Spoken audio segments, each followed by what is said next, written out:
Continuamos na cobertura da 61ª Assembleia Geral da CNBB.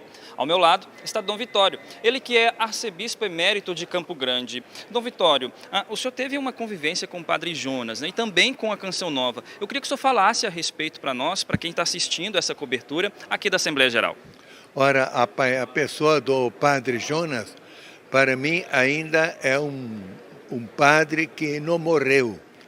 A mística dele, a vida dele me impregnou muito. Desde quando eu entrei em 1953 em Lavrinhas, ele também era aspirante, embora de grupos diferentes, eu via nele um rapaz assim de uma mística, de uma vida interior, mas não era um beato, era um homem alegre, sereno. Transpirava uma vida, um comportamento nada de extraordinário, mas que marcou a minha vida.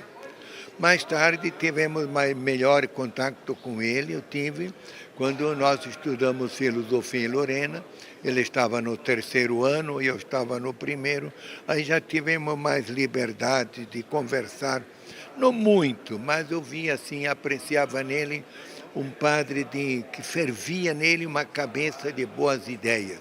Mas naquele tempo ainda nós não tínhamos ainda a liberdade de expor tudo como a gente queria. Depois nós trabalhamos juntos também um ano em Lavrinha da Assistência, assim chamado tirocínio prático. Lá eu tive muito mais contato com ele, até no momento de oração. E eu vi como ele tinha uma tendência assim, boa para a música e compunha belas músicas, sobretudo religiosas. E a conversa era sempre uma conversa bastante positiva, dentro daquilo que nós podíamos pensar, imaginar e sonhar com a congregação no futuro, né? Depois eu fui para a teologia e já ficamos 2 anos juntos.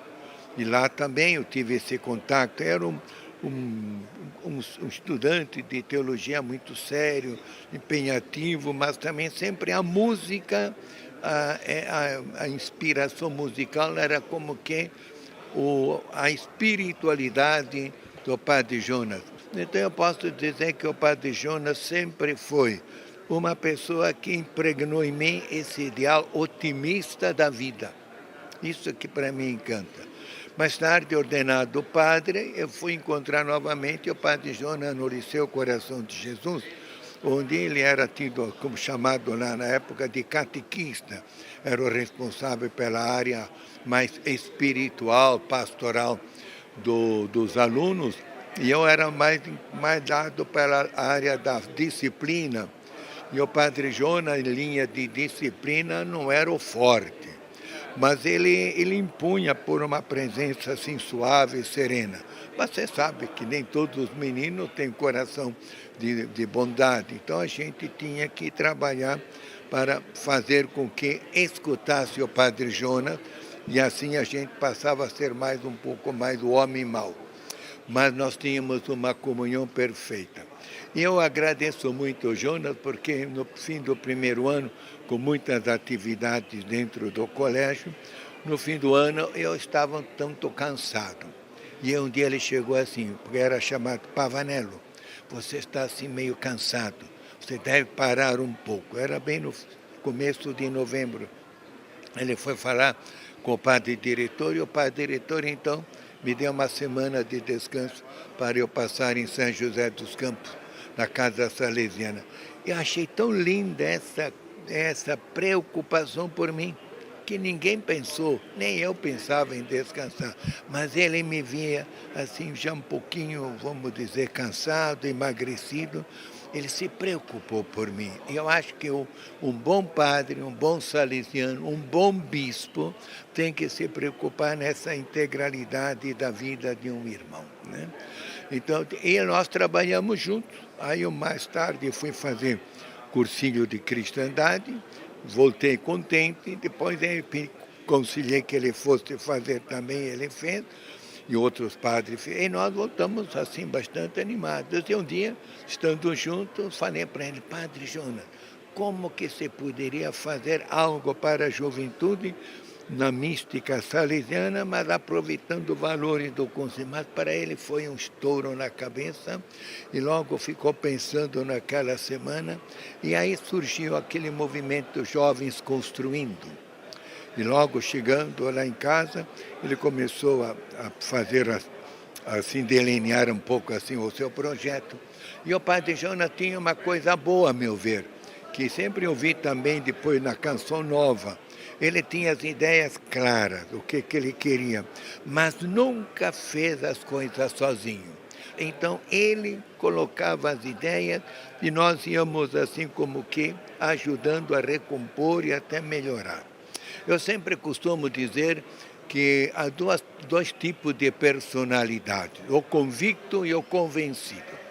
O convencido é aquele que tem ideias claras, em geral também é muito inteligente, mas as ideias são dele, ele não abre mão. Então essas pessoas são difíceis de conviver, porque só aceita palpite se concorda com ele.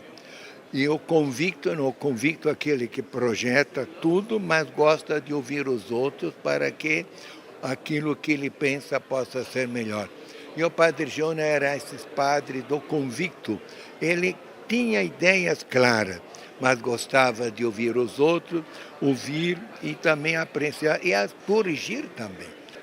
Depois ele entrou nessa linha do jovem construindo, onde ele praticamente deu a alma e indo nesses encontros frequentes em Campos do Jordão, muito frios, e adquiriu lá, foi contagiado pela tuberculose, aí ele parou e foi descansar em Lorena. E em Lorena, então, começou a perspectiva de uma visão maior.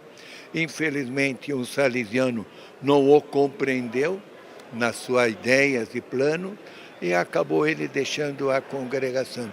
Interessante que todos os demais salesianos sempre estiveram com ele. Não é isso que é bonito? Não concordaram com a ideia do superior, mas entenderam o Padre Jonas, mesmo fora, era sempre um irmão que tinha a mesma mística e o mesmo ideal. E ficamos bonitos, porque depois, entrando e sonhando com a Canção Nova, ficou sempre todo esse grande fundo da mística e espiritualidade salesiana. E sem que ele nunca deu um passo sem consultar, em primeiro lugar, o Espírito Santo, Nossa Senhora, e ouvir também pessoas sensatas para que a obra fosse boa e que perdurasse até depois da morte dele, como acontece até hoje. Eu espero que em breve, esperando as orientações canônicas, nós possamos sonhar e introduzir a causa de beatificação e canonização desse meu grande amigo, irmão, que quando eu penso nele, até eu me emociono. As palavras do Senhor, a história que o Senhor conta, mostra a essência daquilo que foi Padre Jonas. O Senhor trouxe esse contexto, o Senhor trouxe essa riqueza, que só o Senhor conseguia descrever isso para a gente. Obrigado. Eu que agradeço essa alegria, poder dar esse testemunho desse meu querido irmão, que desde o ideal salesiano e depois na mística sacerdotal, ele foi sempre um grande pastor. Pastor que se consumiu pela vida dos outros. Pastor é isso. Obrigado por sua participação aqui conosco, Dom Vitório. A cobertura completa dessa 61ª Assembleia dos Bispos da CNBB, você confere em nossas redes sociais, @CN Notícias no Instagram e no portal de notícias, noticias.cançãonova.com. Canção Nova, na Assembleia Geral da CNBB.